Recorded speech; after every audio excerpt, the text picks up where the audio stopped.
예배 오신 여러분 환영합니다.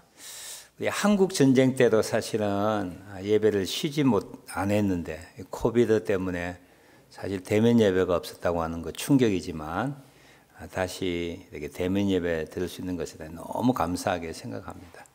앞뒤 좌우 살짝 한번 살펴보시고 누가 오셨는가 반갑습니다. 오늘 같이 예배 들을 수 있어서 기쁩니다. 고맙습니다. 다 같이 일어나셔서 개회 찬송 12장 부르심으로 8월 15일 2부 예배 시작하도록 하겠습니다. 1절만 부르도록 하겠습니다. 다 함께 주를 경배하세. 주 같은 이가 어디 있을까. 주 앞에 찬양을 드리니 주 성령이여 나를 도우사. 주 기뻐하실 노래 불러서 그 이름 찬양하게 하소서. 아멘. 성시교동문 33번 시편 62편 72편 같이 보겠습니다. 성시교동문 33번 시편 72편입니다. 하나님이여 주의 판단력을 왕에게 주시고 주의 공의를 왕의 아들에게 주소서.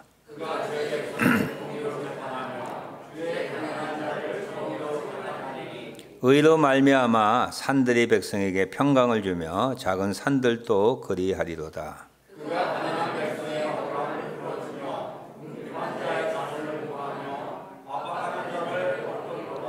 그들이 해가 있을 동안에도 주를 두려워하며 달이 있을 동안에도 대대로 그리하리로다.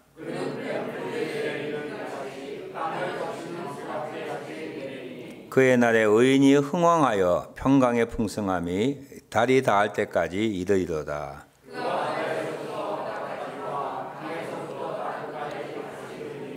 모든 왕이 그의 앞에 부복하며 모든 민족이 다 그를 섬기리로다.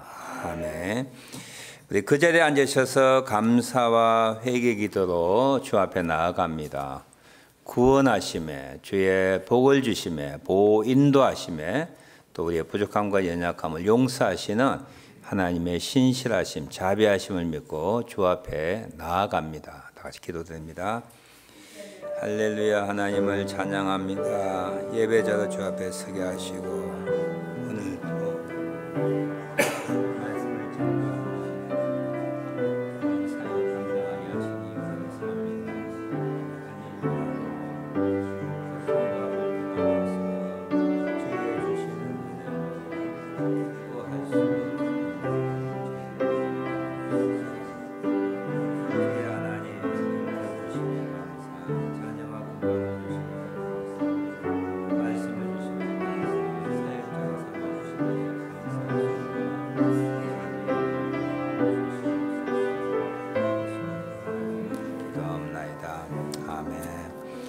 우리 함께 모일 때마다 하나님의 마음을 소원을 알고 기도하는 시간 같습니다. 오늘도 최소 전도 종족 인도의 야드브 라와트 종족을 위하여 기도합니다. 주보 사면에 종족에 대한 이해 정보가 나와 있습니다. 인도 내에 있는 140만 명이나 되는 큰 종족이고요.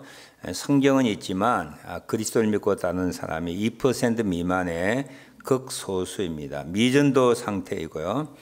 이 종족은 특별하게 소를 신성시하는 땅에서 소와 유제품을 취급하기 때문에 좋은 집이로서 또 땅을 많이 가지고 있는 농사일을 하고 있는 종족입니다. 최소 전도 종족 인도의 많은 종족을 위하여 기도할 때마다 우리가 한 번도 가보지 못하고 생소한 종족이지만 인도에 있는 보수적이고 복음적인 교단과 또 선교사들과 교우들이 이 민족을 마음에 품고 전도하고 교회를 세울 수 있도록 기도해야 될 것입니다. 우리가 모일 때마다 하나님이 사용하시는 선교사들, 선교단체들, 이 땅에 세워진 교회들, 우리가 비록 몸은 떠나 있지만 우리의 정신과 모든 관심은 우리 고국 땅에 가 있는데 대한민국과 북한까지 우리가 이따가 편안하게 살고 있는 카나다, 우리의 부모들과 4세의 자녀들까지 또 여러 가지 지병과 또 몸의 불편한 가운데 고통 중에 있는 환우들, 선교 중보국가 전도 대상자, 코비드 19이라고 하는 전무후무한 질병 가운데 온 세상이 고통 가운데 있는데 이를 극복하게 하시고 무엇보다도 있는 질병 가운데 인간이 한없이 연약함을 겸손하게 정말 회개하는 이 지구상의 인류들 될 수 있도록 기도하는 시간 같습니다. 우리 다 같이 한 마음으로 교회의 기도에 응답하시는 주의 신실한 약속을 믿고 인도의 야드브 라바트 종족과 매주 기도하는 중보기도 제목 가지고 함께 기도하는 시간 같습니다. 기도합니다. 하나님, 인도의 야드브 라바트 종족을 위하여 기도합니다. 유제품과 그리고 소를 신성시하는 소에 관련된 일을 하는 이 종족에게 복음이 전파되기를 원합니다. 이름도 생소한 전혀 알지 못하는 이 민족을 위하여 기도할 때에 인도 내에 있는 다른 종족을 불쌍히 여기고 복음을 전하고자 원하는 마음들을 저들 교단해 주셔서 복음이 전거될 때에 사도행전에 일어났던 놀라운 역사가 일어나게 하옵소서. 복음을 전하는 주의 종들과 선교단체, 하나님 우리의 조국과 우리의 부모들과 자녀들, 하나님 코비드 19이 속히 종식되며 인간의 교만함과 인간의 오만함을 회개할 수 있는 귀한 시간 되게 도와주옵소서. 환우들 고쳐주옵소서. 우리 자녀들 주의 손에 올려드려오니 주님 함께하여 주시옵소서. 무엇보다도 이 코비드 19 가운데 하나님 우리의 믿음이 떨어지지 않도록 하나님은 앙망하며 바라보며 주님 한 분만은 만족해 나갈 수 있는 저희들 되게 도와주시옵소서. 우리의 기도가 주 앞에 상달될 것을 믿사옵고 우리 주 예수 그리스도 이름으로 감사드리며 기도하옵나이다. 아멘. 찬송가 301장 지금까지 지내온 것, 얼마 전에 소천하신 박재훈 목사님이 작곡하신 우리가 아주 익숙하고 은혜로운 찬송입니다. 1절과 우리 3절 부르도록 하겠습니다.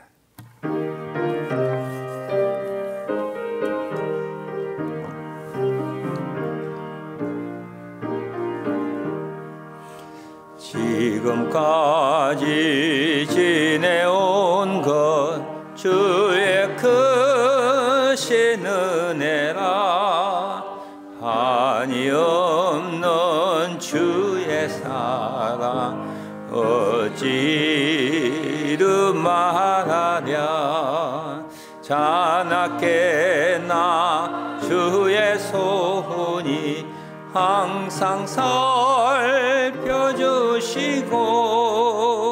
모든 예를 주 안에서 형통하게 하시네. 주님 다시 배울 날이 날로 날로 다가와 무거운 짐 주께 맡겨 벗을 날도 멀잖네. 나를 위해 예비하신 고향 집에 돌아가 아버지의 품 안에서 영원토록 살리라. 오늘 설교 본문 말씀은 빌립보서 4장 4절 한 절 말씀입니다. 우리에게 잘 알려진 말씀, 주 안에서 항상 기뻐하라. 내가 다시 말하노니 기뻐하라. 우리 같이 한번 낭독하겠습니다. 주 안에서 항상 기뻐하라. 내가 다시 말하노니 기뻐하라. 아멘. 익히 아는 말씀이지요. 사도 바울이 빌립보 교회에 편지를 쓸 때 그 편지 전면에 기쁨이란 단어가 몇 번이나 등장하고 있습니다. 그가 옥에 갇혀 있습니다. 그리고 복음 전파 사역이 중단되었습니다. 언제 석방될지 알지 못하는 그는 기결수로 살면서 그가 나는 기뻐한다. 이런 상황까지도 기뻐한다. 염려하지 말라.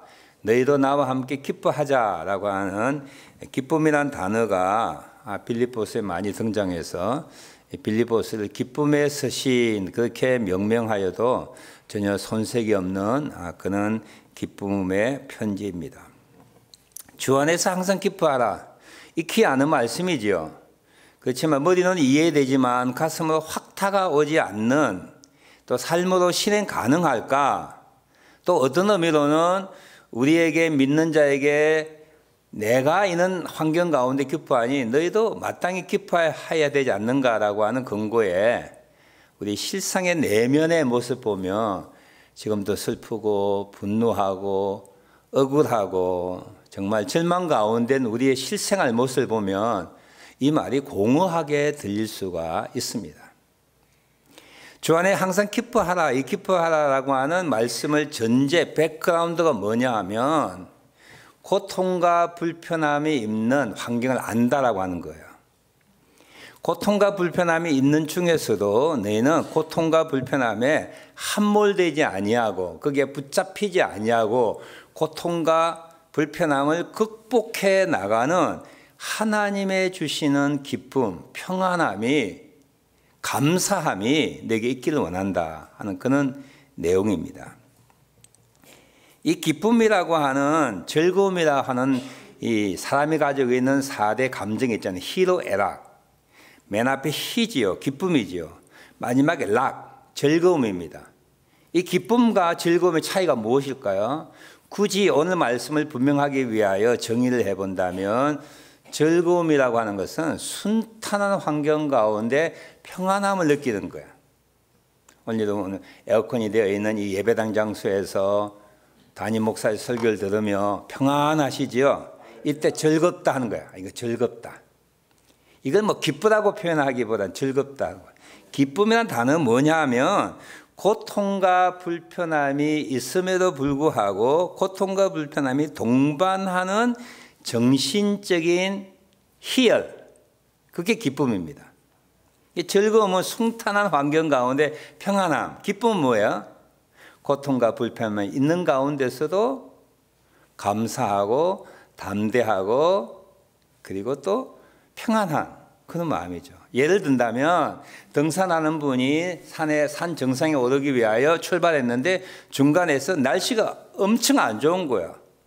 힘든 과정을 다 무릅쓰고 기진맥진하여 산 정상에 올랐을 때 몸과 마음과 환경도 힘들지만 그 영혼 속에 뭐가 넘치지요? 기쁨이 있는 거예요. 여기서 말하는 기쁨이라는 뜻은 고통과 불편함이 있음에도 불구하고 고통과 불편함을 극복하는, 이길 수 있는, 지배할 수 있는 하나님의 주시는 평안한 마음, 감사하는 마음이 기쁨이라고 정의할 수가 있습니다. 사도 바울은 옥에 갇혔으면서 나는 기뻐한다 그랬어요. 옥에 갇힌 게 뭐가 기쁜 일이에요?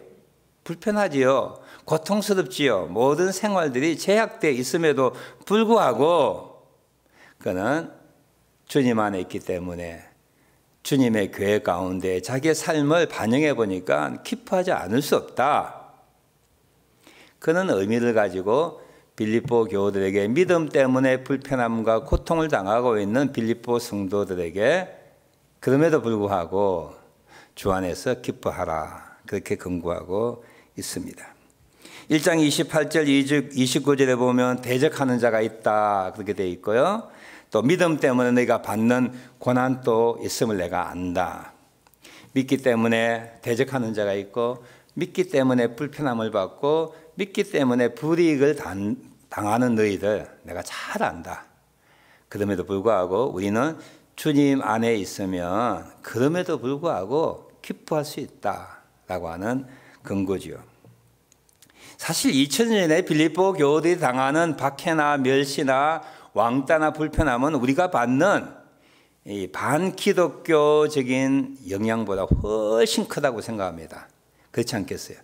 지금 또 예수쟁이 하면 조금 이렇게 천시하는 또 무시하는 그런 분위기지만 그래도 예수 믿는 사람은 얼마나 많이 있어요. 고관 대작들도 있고 정치가들도 있고 그리고 뭐 철학자도 있고 뭐 돈 많은 사람들도 많아서 기독교인데 그렇게 멸시하지 못하지만 2000년 전에 빌립보 지방에 예수 믿는다 라고 하는 것은 우리가 생각하는 것보다 훨씬 더 열악한 분위기 가운데 믿는 것 자체가 고통이 되는 그런 환경이었다고 하는 것을 알 수가 있습니다. 마찬가지로 우리가 믿음을 가지고 이 땅을 살아갈 때 잘 믿든지 잘 믿지 않든지 나이가 적든지 많든지 결혼을 했든지 안 했든지 자녀들이 잘 됐든지 못했든지 각자에게 여러 가지 종류의 고통과 불편함이 있습니다. 여러분의 고통과 불편함이 뭐예요? 인간이니까 그것을 안고 살아야 되겠다고 생각하십니까?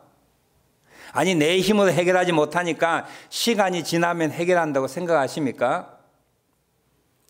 빌립보 교우들이 고통과 불편함 가운데 있을 때 사도 바울이 담대하게 주 안에서 항상 기뻐하라고 하는 근거의 말씀처럼 오늘 성령님께서 여러분의 삶 속에 있는 고통과 불편함 가운데서도 불구하고 기쁨으로 충만해지기를 기쁨으로 차고 넘치기를 원하는 오늘 말씀이 되기를 원합니다. 인간관계 어려움이 있죠. 여러 가지 사건과 상황들이 여러분이 힘들게 하는 경우가 참 많이 있습니다. 우리 교우들 몇몇 교우들 제가 생각하면 우리가 상상하지 못하는 어려움을 당하여서 거기에 짓눌리고 기쁨을 잃어버리고 절망 가운데 신앙까지도 포기하기까지 하는 그런 분들을 볼 때 뭐라고 위로할 수 있을지 참 난감할 때가 많이 있어요. 사람의 위로도 사람들의 근거도 그리고 상황의 변함도 바꾸지 못하는 그런 트라우마와 상처들을 지고 살아가는 많은 부분들이 있습니다. 여러분 어떠세요? 오늘 이 말씀을 통하여 주 안에서 기뻐하지 못하는 상황, 여건, 고통과 불편 가운데서도 기뻐할 수 있는 저와 우리들 되었으면 좋겠다 하는 생각을 가집니다. 보통 사람들은 고통과 불편 속에서 어떤 반응을 하게 되지요? 짜증냅니다. 불평과 불만과 그리고 분노와 슬픔과 의기소침과 절망과 인생을 한탄하고 아니면 내가 믿음을 가진 그 자체도 부인하고 싶어하는 그런 것들, 그런 마음들이 자연스러운 것입니다. 주 안에서 항상 기뻐하라라고 하는 것이 예수 믿는 사람에게는 자동적으로 기뻐하게 한다라고 하는 말이 아니죠. 기뻐할 수 있는 노력과 기뻐할 수 있는 시간과 기뻐할 수 있는 훈련이 필요하다라고 하는 것을 사도 바울이 주 안에서 항상 기뻐하라고 하는 말씀 가운데 담겨져 있습니다.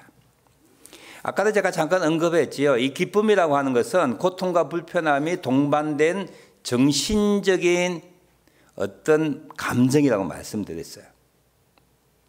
그래서 믿는 사람이든 믿지 않는 사람들 많은 사람들이 역사의 교훈이나 신앙 서정이나 다른 사람들의 어떤 경험, 감정들을 통하여 고통과 불편함을 극복해 나가는 사람들이 없지 않아 있습니다. 이런 생각들을 가지고 있어요. 아, 인생이라고 하는 건 늘 좋은 것만 있는 게 아니구나. 그리고 좋지 않는 것들이 꼭 나쁜 건 아니구나 하는 것을 역사의 경험이나 다른 사람들의 인생살이를 통하여 배우고 알게 되어서 아, 고통, 불편함 내가 짓눌리면 안 되지 하고 극복한 사람이 없지 않아 있습니다. 어떤 사람은 자신의 고통과 불편함을 자기보다 더 못한 사람을 생각하여 이 정도는 이겨나가야 되지, 그렇게 생각하는 분 많이 있어요. 그죠? 여러분이 당하는 고통은 여러분보다 100배, 1000배, 만배나 더 힘든 사람을 생각할 때 이 정도 내가 견뎌 나가야 되겠다. 이 정도 없으면 무슨 인간이나 할 수 있어야. 인생이 고해라고 하는데, 고통의 바다라고 하는데, 내가 받는 고통, 내가 받는 불편함은 정말 적구나. 그래서 자기보다 더 처지가 나쁜 사람을 생각하여 위로받고 힘을 얻는 사람도 없지 않아 있습니다. 어떤 분이 이렇게 생각하지요. 조개 속에 상처가 진주를 만든다고. 그래, 고통과 불편함이 시간이 지나면 진주와 같은 보배로운 것들이 이모저모로 생길 수 있을 거야. 어떤 분들은요, 이 또한 지나가리라. 누가 성경에 있다고 하는데 이건 성경에 없는 이야기예요. 예. 성경에 없는 이야기예요. 전도서에 있다는데 전도서에 없는 이야기예요. 인도 철학에서 나온 이야기야. 이 또한 지나가리라. 뭘 지나가요? 예. 그래서 인생은 순풍이 올 때가 있고 역풍이 올 때 있고, 역풍이 오면 내가 맞아야지. 그리고 시간이 지나고 나면 지나가지. 그렇게 위로하고 자위할 때가 있습니다. 이런 태도는 어느 정도 도움이 되지만, 이런 태도 살고 있죠. 그래, 뭐 인생이 꼭 행복한 사람이 있냐? 다 진짜 행복한만 다 있는 사람 아니야. 늘 이야기하죠. 돈이 있으면 건강이 없고, 돈도 있고 건강이 있으면 자녀가 안 되고, 돈도 있고 자녀도 있고 또 건강하면 또 인간관계가 복잡해지고, 뭐 우리 교회도 한 사람 한 사람 다 찾아보면은 힘든가 어려움이 있어요. 이렇게 생각하지. 그래, 사람 사는데 이 정도 고통이 없어도 되겠느냐? 고통을 안고 평생을 힘들게 살아가는 사람이 없지 않아 있습니다. 그리고 때때마다 이런 역사적인 교훈과 다른 사람들의 경험을 통하여, 지식을 통하여 순간순간 넘어가지요. 이는 태도, 다른 사람들 경험이나 책으로부터는 지식이나 역사의 교훈을 통하여 우리 어느 정도 극복해 나갈 수가 있습니다. 분명히 말씀드린 것, 이런 것은 제한적이고 상대적이고 일시적이고, 그리고 온전하게 나의 고통과 불편의 상황을 극복할 수 있는 충분한 능력이 없다라고 하는 거예요. 시간이 지나면 또 금방 의심이 생깁니다. 시간이 지나면 잠재웠던 그 고통과 불편이 나를 엄습해나고 나를 잠재우게 만드는 것이죠. 어떤 분이 말하기를 큰 기쁨은 3개월밖에 못 간다고 해요. 3개월밖에. 죽었다가 다시 나도 너무 감사해 하다가 3개월 지나면 뭐야? 또 짜증나는 거예요. 날씨가 왜 이리 더워? 나는 왜 이렇게 돈이 없어? 죽었다가 살아난 3개월 동안은 천국 생활이었는데 3개월이 지나고 나니까 그 기쁨이 사라졌다고 하는 것이죠. 사도 바울이 빌립보 교독에 주 안에서 항상 기뻐하라. 우리가 힘든 가운데, 고통과 불편한 가운데서도 항상 기뻐할 수 있는 비결 하나를 사도 바울이 터득하고 그것을 빌립보 교우들에게 동시에 가르치고 있습니다. 우리에게 동시에 가르치고 있습니다. 그게 뭐냐면 주 안에서요. 주님 안에서. 이 주 안이라는 뜻을 여러 가지 설명할 수 있는데요. 제가 아주 간단하게 두 가지 측면에서만 주 안에서의 의미를 함께 나누기를 원합니다. 첫째, 주 안에서 한 뜻은 뭐냐면, 우리가 어떤 상황과 어떤 사건을 만날 때에 그 초점이 어디에 두는가에 따라서 감정을 결정한다고 그래요.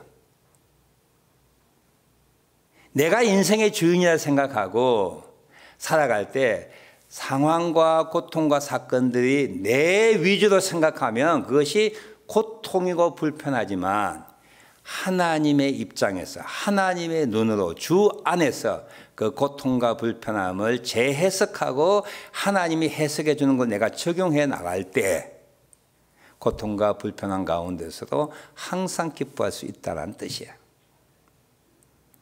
저와 우리 모두가 착각하고 있는 게 뭐냐면, 인생의 주인공이 나라고 생각해요. 나. 믿는 자의 삶의 주인은 하나님이십니다. 믿으십니까?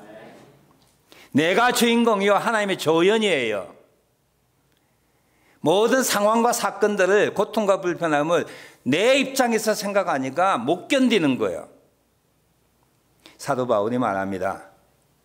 하나님이 너의 인생의 주인공으로 생각하고 하나님이 그 고통과 불편함을 어떻게 해석하는가를 새겨보면 고통과 불편함 가운데서도 기뻐할 수 있다는 거예요. 바울이 옥에 갇혔습니다. 자기 자신이 주인공이 될 때는 불편하지요. 그러니까 하나님이 주인공이 된다고 생각하니까 너무 감사한 거예요. 나를 옥에 집어넣어 로마 친위대에게 복음이 전파되게 하고요. 내가 옥에 갇혔더니까 시기로 하든 질투로 하든 더 복음을 전하는 사람이 많이 일어나게 되었고, 내가 옥에 갇혔더니 나를 위하여 기도하며 염려하고 사랑으로 후원하는 사람들이 너무너무 많아졌음을 생각하고 나는 옥에 갇혔음에도 불구하고 나는 기뻐한다. 복음이 전파되지 내가 전파하지 못함에도 불구하고, 내가 전파하지 못하지만 하나님이 내가 앞서도 더 많은 사람을 사용하여서 복음이 전파되게 하니 이 또한 기뻐할 일이 아닌가. 주 안에서 고통과 불편함을 내가 초점을 맞춘 게 아니고 하나님의 입장에서 바라볼 때에 우리는 기뻐할 수 있다라고 하는 것이죠. 이 사도행전 5장에 보면 자주 인용하는 내용인데요. 사도들로 인하여 표적과 기사가 나타나고 공회원들이 이들 붙잡았습니다. 옥에 가두었어요. 하나님이 풀어주었습니다. 풀림을 받은 사도들 다시 공회원들이 불렀어요. 예수 이름을 전하지 말라 엄포 놓았습니다. 그리고 채찍질하여 석방을 시켰어요. 가말리엘에 있는 사람이 변호했기 때문이에요. 하나님이 세우신 것이라면 우리가 막을 수가 없다. 하나님이 세우지 않았더라면 저는 스스로 망할 것이다. 채찍질하여 사도들 공회에서 석방시켰을 때에 사도행전 5장 41절은 이렇게 기록하고 있습니다.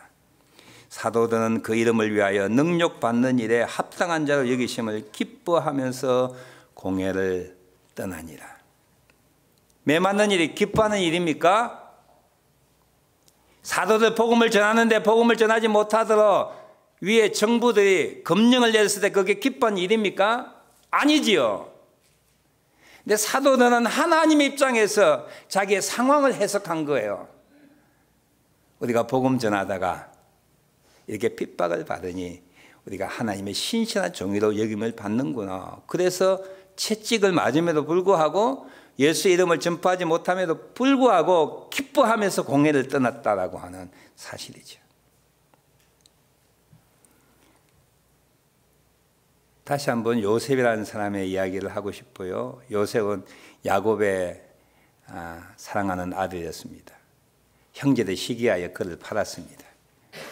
보디발의 종이 되어 열심히 일했는데도 또 모함당하여 옥에 갇혔습니다. 옥에서도 꿈을 해몽해 줬는데도 꿈을 해몽받은 사람이 그를 잊어버렸습니다. 근데 놀랍게도 요셉은 그 마음속에 고통과 불편한 가운데 상처나 분노나 좌절이나 절망이나 그런 마음이 요셉에게 없었다는 놀라운 사실이에요. 왜 그럴까요? 자기에게 일어난 일보다 하나님이 자기에게 일어난 일을 통하여 어떻게 사용하실까에 대하여 초점을 맞추니까 분노할 일이 없는 거예요. 절망할 일도 없는 거예요. 실망할 일도 없는 거예요. 그를 팔았던 형제를 만났을 때 그가 어떻게 고백하지요? 하나님이 우리 민족을 살리기 위하여, 우리 가족을 살리기 위하여, 이스라엘을 만들기 위하여 당신들보다 나를 먼저 애굽으로 보내었는데 이런저런 모양으로 보내어서 이런저런 모양을 통하여 지금 나를 만드셨다라고 하는 거예요. 여러분 지금 불편하고 힘들고 고통스럽고 피하고 싶은 사건들이 뭐예요? 내 입장에 생각하니까 거부하고 싶은 거예요. 내 생각을 가지고 바라보니까 싫은 거예요. 눈물 나는 일이에요. 고통이에요. 그것이 하나님께서 어떻게 사용하시는가 입장을 바꿔보셨어요. 하나님이 내 인생의 주인이요 나는 그의 종이라고 하는 사실로 주님 앞에 관계가 정립되면 주 안에서 어떤 상황이든 어떤 고통이든 어떤 불편함이든 기뻐할 수가 있습니다. 좀 더 길지만 한 가지 더 예를 든다면 예수님의 모친 마리아에게 천사가 나타나서 네가 잉태할 것이다 그랬어요. 처녀가 잉태한다고 하는 것은요 죽음입니다. 죽음. 돌에 맞아 죽는 죽음이에요. 얼마나 갈등이 많았겠어요. 나 못합니다. 아니 됩니다. 그때 누가복음 1장 38절에 마리아가 이렇게 고백합니다. 주의 여종이오니 말씀대로 내게 이루어지이다. 하나님이 나를 사용하시겠다니까. 내가 미혼모가 되어 아기를 가지고 이 일로 인하여 내가 돌에 맞아 죽을지언정 주님의 종이오니 하나님의 영광 받으실 일이라면 하나님의 뜻이 이루어지는 일이라면 하나님이 하시는 일이라면 말씀대로 이루어지니이다. 고통을 감난하겠습니다. 불편을 감수하겠습니다. 고통을 내가 안고 가겠습니다. 그렇게 고백하는 거예요. 교회 여러분 삶 속에 끊임없이 10년, 20년, 30년 지속되는 고통과 불편함과 트라우마가 뭐예요? 상처가 뭐예요? 그걸 하나님의 입장에서 이걸 어떻게 사용하시는가? 이걸 왜 나에게 허락하셨는가? 여러분 질문 한번 해보셨어요? 주 안에서 내가 아니에요. 내가 불편하다, 내가 힘들다가 아니고 하나님의 그 일을 어떻게 보시고 어떻게 사용하시는가를 생각해 보셨느냐고요. 그렇게 생각해 본 적이 없기 때문에 10년, 20년 시간이 해결된다고. No, 시간이 해결되는 게 아닙니다. 이번 남편이 시간이 해결되니까 순해지던가요? 여러분 아내가 시간이 지나니까 잔소리가 없어지던가요? 여러분의 자녀들 시간이 지나니까 불순종해서 순종의 사람으로 변하던가요? 시간이 우리의 문제를 해결하지 못합니다. 주 안에 주님이 이 사건을, 이 상황을, 이 불편함을, 이 고통을 어떻게 해석할 건가라고 하는 그 한마디 말씀이 없으면 우리는 기뻐할 수 없는 거예요. 사도 바울은 주 안에서 주님의 눈으로 자기 상황을 바라보니까 기뻐하지 않을 수 없는 거예요. 내가 옥에 갇혔어도 기뻐한다. 내가 다시 말하노니 기뻐하라. 너희도 믿음 때문에 받는 박해와 왕따와 질시와 불편함과 힘듦 내가 안다. 주님 안에서 너의 상황을 주님의 눈으로 너의 상황들을 사건들을 재해석하는 그런 시간과 노력과 훈련이 필요하다. 그렇게 말씀하시는 거예요. 두 번째 주 안에서란 뜻은 믿기 때문에 주님으로부터 받은 절대적이고 영원한 복을 알게 되면 불평함과 고통 가운데서 이거는 뭐 세 발의 피해예요.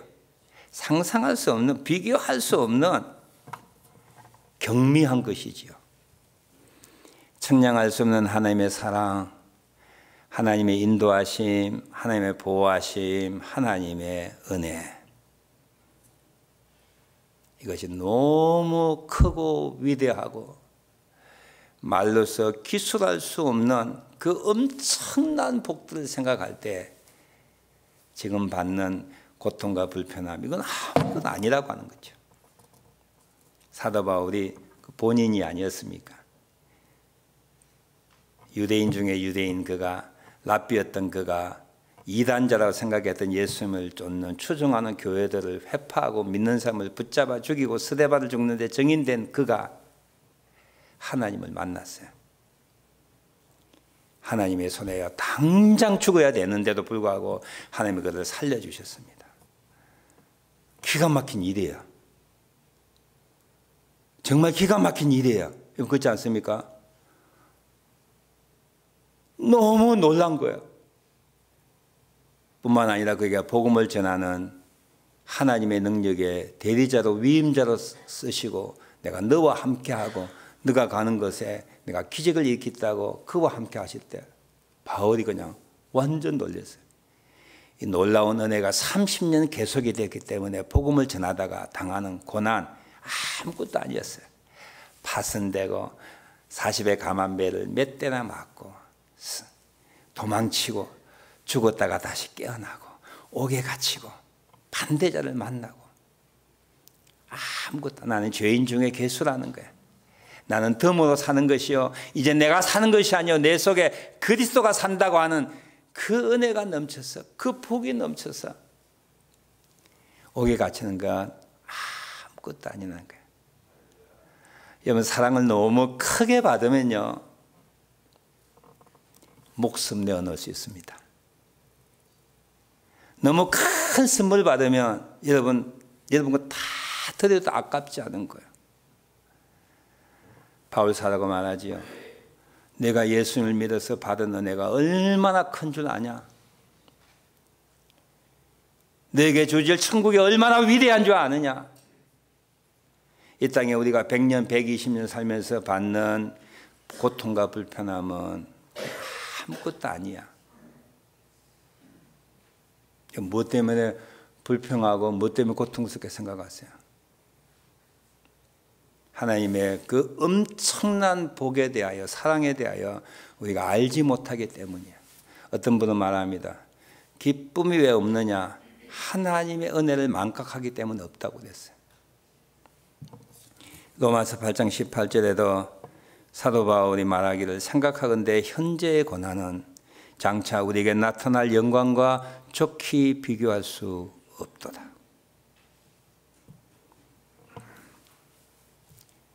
주 안에서 항상 기뻐하라라고 하는 금명, 우리의 실생활에 그대로 적용하는 하나님의 은혜가 임하기를 원합니다.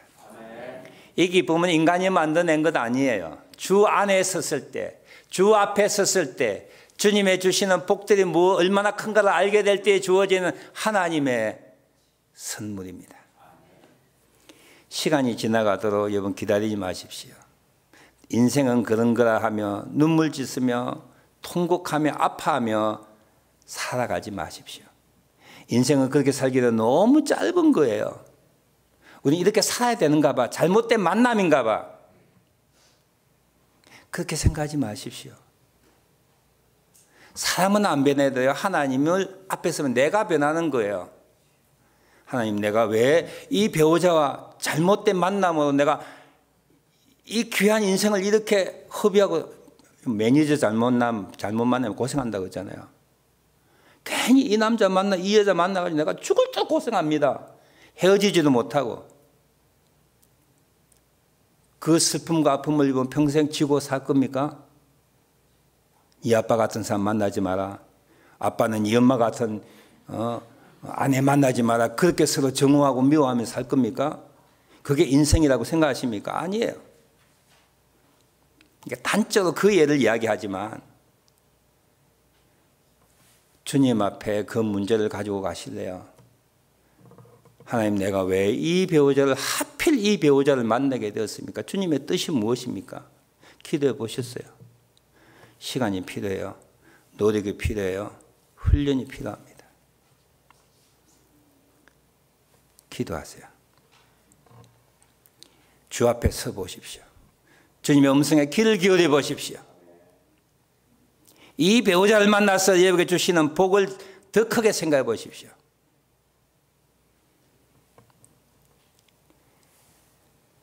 주님 앞에 서면 주님이 듣게 해주세요. 주님 앞에 서면 믿을 때 받았던 그 복이 얼마나 큰가를 알게 해주세요. 그제서야 고통과 불편함을 우리가 극복해 나가고 통제해 나가고 거기에 짓눌리지 않을 수 있는 기쁨이 하나님부터 주어지는 것입니다. 제가 창세기 야복강 나루트에 야곱의 이야기를 했어요. 야곱의 인생 가운데 절대절명의 위기의 순간이었습니다. 외삼촌 집에서 20년 동안 종살이하고 자기 형 에서를 속이고 도망치고 아내 넷을 데리고 아이들 데리고 소떼와 양떼를 데리고 고향으로 귀환하는데 마지막 순간에 자기 형 에서를 만나는 거예요. 죽게 되었습니다. 인생 끝이에요. 위기였습니다. 그때서야 야곱이 하나님을 만납니다. 하나님 앞에 질문하는 거예요. 내 인생이 왜 이렇습니까? 내가 왜 간사한 자가 되어서 형을 속이고 아버지를 속이고 외삼촌을 속이고 살아와야 됐습니까? 내 인생의 끝이 이것입니까? 그때 하나님께서 그의 이름을 바꿔주셨어요. 이스라엘이라고. 그제서야 야곱이 의문스러웠고 고통스러웠던 지난 모든 인생의 실마리가 풀리게 되었어요. 하나님이 나를 이스라엘 만들기 위하여, 하나님이 나를 이스라엘 만들기 위하여 이런 역경과 고난과 속임수 가운데 나를 사용하셨구나. 한순간에 그 모든 질문들이 해결되어 버렸어요. 한순간에. 그의 머리를 눌렸던, 가슴을 눌렸던 고통과 아픔들이 동시에 사라져버리고 그는 그의 형 에서를 만나지 않습니까? 죽여도 좋은 거예요. 진리를 알면, 아침에 진리를 알면 저녁에 죽어도 좋다는 공자의 말처럼 하나님이 나를 이스라엘 만들기 위해 이렇게 고생시켰대, 힘들게 하셨대. 이제 두려운 게 없는 거예요. 그러니까 에서 앞에 당당하게 쓰니까 에서가 그를 안지요. 형제간의 우애 화해하게 되죠. 말씀의 포인트 이거예요. 여러분, 고통과 불편함을 끝까지 지고 사실 겁니까? 하나님께 질문해 보셨어요? 하나님의 관점이 뭔지 여러분 아십니까? 그리고 이 불편함 때문에, 이 고통 때문에 받는 영적인 그 부유함이 무엇인지 여러분 아세요? 지금의 배우자 아니라면 여러분 예수 안 믿었을 거야. 그것 하나만으로도 감사한 거예요. 내가 당신 때문에 예수 믿게 되었다니. 하나도 쓸모없는 남편이야. 애만 덜렁 며칠 낳아놓고 무능력해, 강팍해, 게을러. 그런데 당신 때문에 내가 예수 믿었다는 거야. 하나님이 그 음성을 들려줄 때에 모든 부족함은 한순간에 사라지는 거야. 감사하지요. 천사지요. 하나님의 도구지요. 어부 주고 싶은 거예요. 야복강 나루트의 야곱이 지난 인생 수십 년의 인생이 한마디로 해결된 거예요. 내가 너를 이스라엘로 만들었다는 거예요. 사도 바울이 오늘도 우리 모두에게 성령을 통하여 이 말씀을 사용하십니다. 주 안에서 항상 기뻐하라는 거예요. 그것이 질병이든 몸이 약해든 경제적인 상황이든 인간관계든 자식이든 배우자든 가나다 사는 것인지 아니 생존 그 자체든지 어떤 분은 사는 의미가 없어요. 내가 왜 살아야 되는지 몰라. 하나님 앞에 질문해 보셨어요? 내가 왜 태어났는지, 내가 왜 그 부모 밑에 태어났는지, 내가 왜 캐나다 이민 왔는지, 내가 왜 이런 배우자를 만나야 되는지, 내가 왜 이런 교회의 교인인지,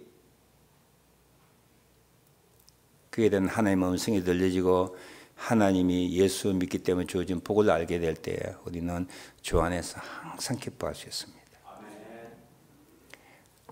그냥 듣고 끝나지 마시고 야복강 나루트의 야곱이 하나님과 씨름하듯이 그 문제, 그걸 하나님의 음성을 듣기 전에는 씨름하십시오. 주님 앞에 서십시오. 주님이 주신 복이 얼마나 큰지 실제적으로 아셔야 돼요. 남의 간증이 아니라, 그럴 것이다가 아니라. 주 안에서 항상 기뻐하라. 내가 다시 말하노니 기뻐하라. 시간이 걸릴 거예요. 1년이 걸릴 수 있어요. 2년이 걸릴 수 있어요.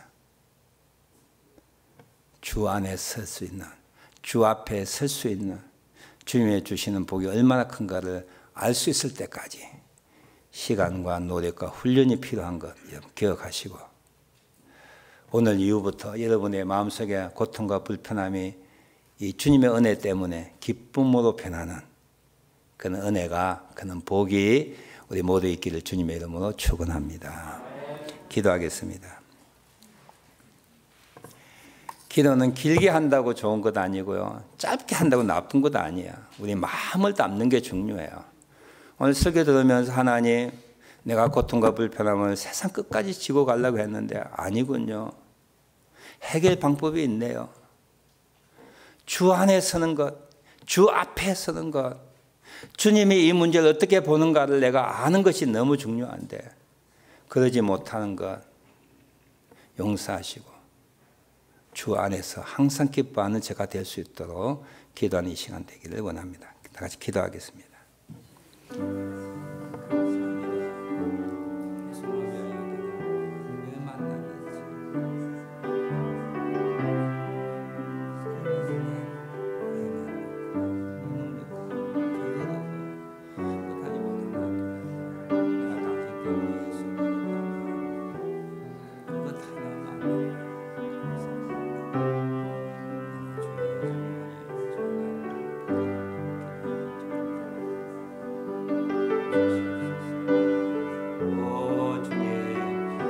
주 안에 서게 하옵소서. 주 안에 있게 하옵소서. 주님 어떻게 모시는지 얼마나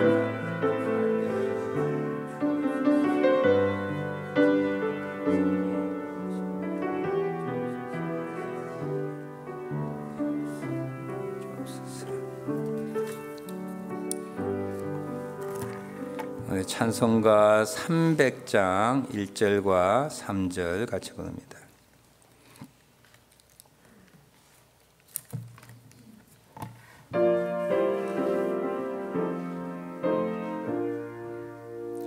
내 맘이 나 힘들며 근심에 눌릴 때 주께서 내게 오사 위로해 주시네. 가는 길 깜깜하고 괴로움 많으나 주께서 함께하며 내 짐을 지시네. 그네가 내게 족하네. 그네가 족하네. 이 괴로운 세상 지날 때 그네가 족하네. 다 일어나셔서 3절 부릅니다. 번민이 가득 차고 눈물이 흐를 때 주 나의 곁에 오사 위로해 주시네. 환난이 닥쳐와서 어려움 당할 때 주님의 능력이 원수를 이기네.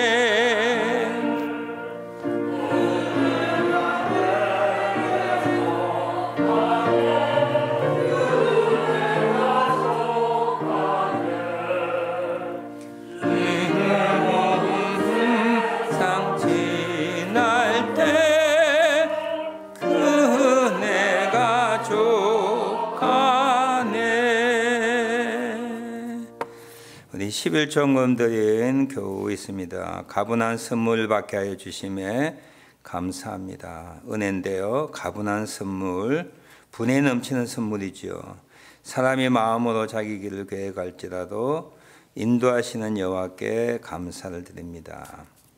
우리 집안 성구인데요, 잠언 16장 9절, 평안의 주인 되신 하나님을 찬양합니다. 함께 하심에 감사드립니다. 라오스 선교에 동참합니다. 복음 선교의 씨앗이 되어 하나님의 나라가 땅끝까지 임하게 하소서. 라오스 선교비 드렸습니다. 감사 기도하겠습니다. 하나님, 주님의 복에 감격하여 11조 선교헌금 기타 헌금을 정성을 다하여 주 앞에 드립니다. 이 헌금이 주 앞에 기억되게 하시고 사용되어서 주님 앞에 섰을 때 상 받는 저희들 되게 하옵소서. 하나님의 은혜가 저희 생애 가운데 계속되게 하시고 주님의 복에 걸맞는 주님의 뜻에 합당한 삶을 살아갈 수 있도록 저희를 사용하여 주옵소서. 한 주간도 주님 저희를 지켜주시고 함께하여 주옵소서. 주 안에서 항상 기뻐할 수 있는 신령한 은총들이 은혜들이 있게 하옵소서. 예수님의 이름으로 기도하옵나이다. 아멘. 오늘 저희 교회에 방문하신 우리 교우님 소개합니다. 며칠 전에 장례 치렀던 우리 이성구 오랜 그 한인 교포였었는데 세상 떠나셔서 그 부인 되시는 문기연 성도, 그다음 캐티 딸 이향빈이 조슈아 에바는 그 학생에 들어갔는데요. 우리 문기연 성도와 우리 캐티 잠깐 환영할까요? 어디 계시나? 있는 날씨. 네, 반갑습니다. 감사합니다.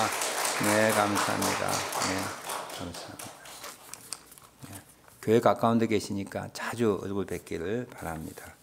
우리 김종우 집사님 사촌인다고 하는데 이재진 성도분이 계십니다. 네, 반갑습니다. 환영합니다. 감사합니다. 교회 소식 참고해 주시고요. 우리 1부 때 목적 이끄는 삶 수료자 소감하셨는데 이한무 집사님 2부 때도 해주시면 좋겠습니다. 교회 소식 특별 기도회 우리가 매년 9월 첫 주에 우리 신학교 자녀들 대학을 진학하고 또 한 학년 올라가는 자녀들 위하여 축복 기도하고 또 후반기 목회 사역들 코비드-19 때문에 많은 행사들이 유보되고 취소되고 하지만 후반기 목회 사역을 위하여 기도하고 또 이번에는 코비드-19과 또 이상 기온 등등 온 세계를 위하여 우리가 기도할 때라 생각하여 큰 기도 제목 가지고 새벽 기도회와 저녁 기도회로 모입니다. 카톡을 통하여 기도 제목표가 알려지게 될 것인데 교회당 못 나오신 분은 각 가정에서 하루에 한 번 이상 기도해 주시길 바랍니다.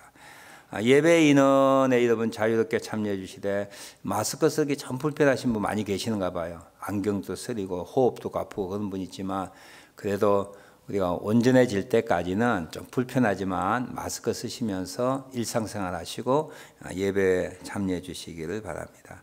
우리 지난주에 세교 오시는데 김신은, 박지송, 마철재, 우리 장보람 우리 세 가족 두 가족이 오셨습니다. 환영을 드립니다.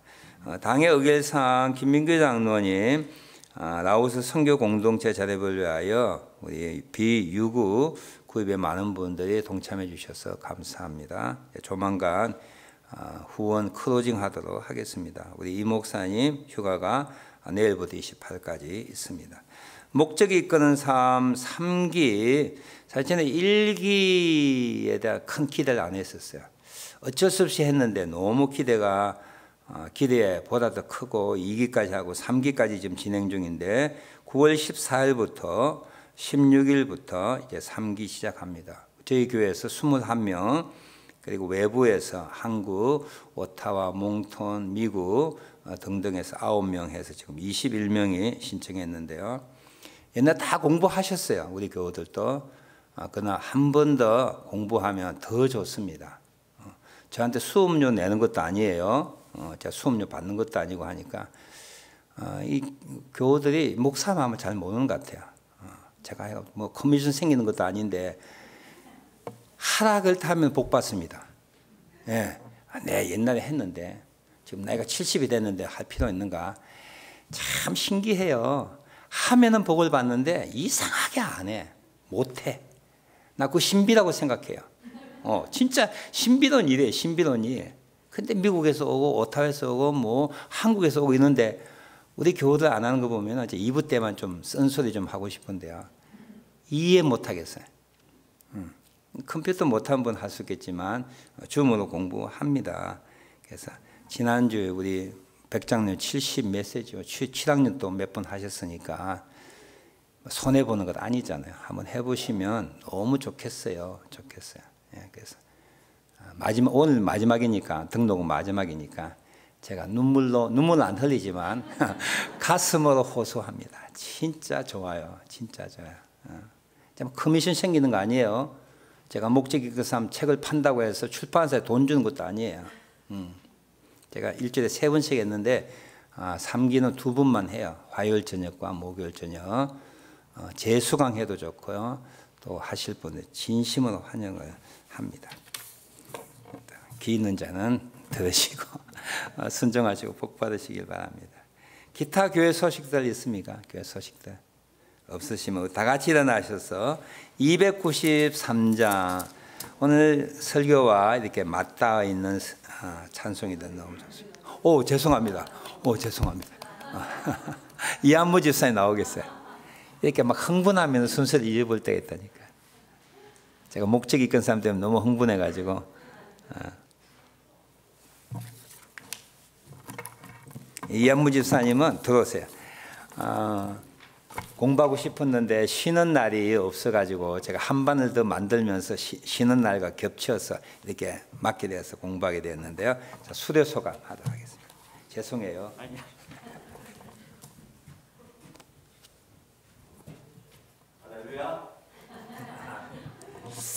안녕하세요. 이한무입니다. 이번에 목적이 이끄는 삶 공부를 마치고 제가 느낀 점을 짧게나마 여러분과 나누고자 합니다.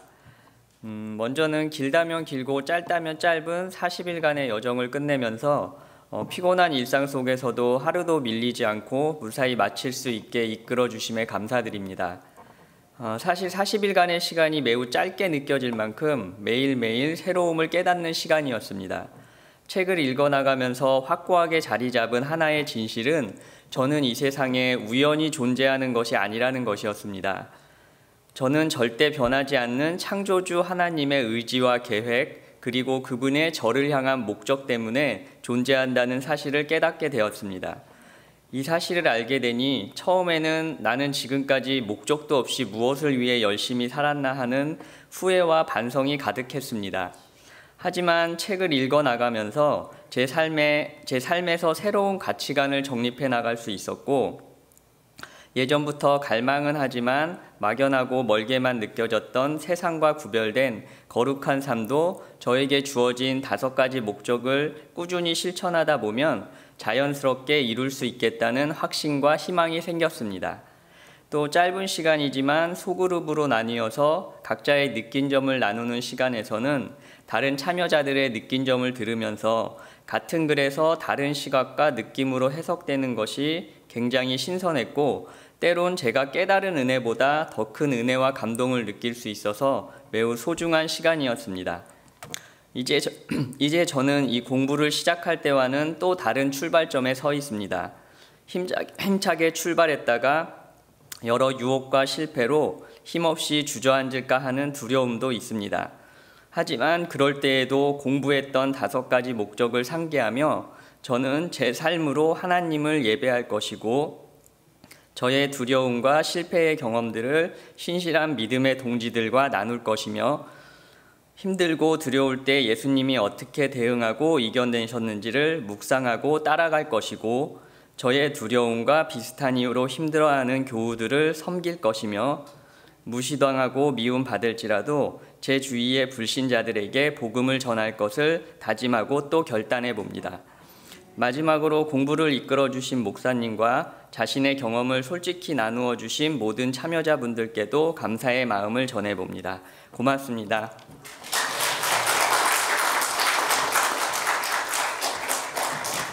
다 같이 일어나셔서 293장 1절 우리 폐송 부르고 축도함으로 오늘 모든 예배를 마칩니다.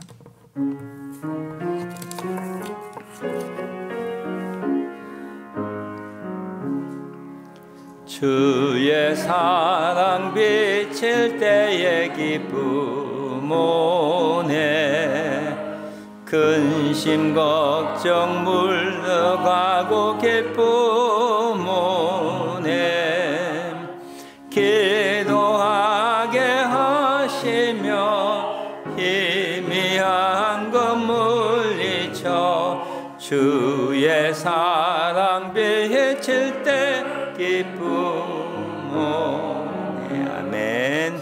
그 큰 사랑 내 마음속에 충만하게 비칠 때에 찬송하네. 그 큰 사랑 내 마음속에 화평함과 기쁨 주네. 그 큰 사랑. 지금은 우리 주 예수 그리스도의 은혜와 하나님 아버지의 극진하신 사랑하심과 진흙과 같이 깨어지기 쉬운 죄 속에 하나님의 보물로 오신 성령 하나님의 교통하심이 오늘 예배에 참석한 주의 종들과 그 백성들과 기업과 직장과 가정과 자녀들 위해 영원토록 함께 하시기를 간절히 축원하옵나이다. 아멘. 주님 감사합니다.